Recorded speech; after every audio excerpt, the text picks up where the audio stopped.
Сәлем барлықтарыңызға, сіздермен Арайдың асханасы. Бүгін сіздерге балалардың ең сүйікті кашаларының рецептісін ұсынамын. Яғни бұл күріштен каша. Міндетті түрде дәл осылай жасап беріңіздер. Видеоны соңына дейін тамашалаймыз. Достар, менің каналым дамуы үшін каналыма тіркеліп қоюды ұмытпаңыздар. Ең алдымен ыдысымызға суымызды құйып аламыз. Мен барлық кашаларды тек қана сүтке пісірмеймін, міндетті түрде сумен араластырып пісіремін. Одан кейін жақсылап жуылған күрішімізді саламыз. Күрішті көп салып қоймаңыздар. Осылай су құйған кезде судың жартысынан шамалы төмен орналасуы керек күріш. Дәміне қарай тұз, одан соң қантымызды қосамыз.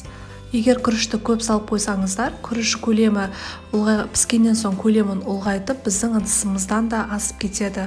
Сол үшін бұны ескереміз. Одан соң қайнағаннан кейін асты баяу отта 15 минуттай пісіріп аламыз. Мінекей 15 минут уақытымыз өтті. Біздің суымыз осылай тартылады. Жақсылап тағы да бір рет араластырып жібереміз. Енді осы орайда біз сүтімізді құятын боламыз. Сүтімізді құйып алдық. Осылай араластырған кезде шамалы ғана сұйық болуы керек. Қатты сұйық болып кетеді болмайды. Және де осылай асы баяу отта 5 минуттай пісіріп аламыз тағы да. 5 минут өтіп шыққаннан кейін біздің кашамыз дайын болады. Мінекей достар, біздің кашамыз дайын болды.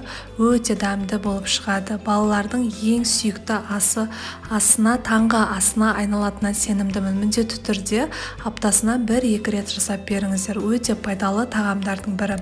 Сіздермен бірге болған Арайдың асханасы. Каналыма міндетті түрде тіркеліп лайк басуды ұмытпаймыз. Қош сау болыңыздар.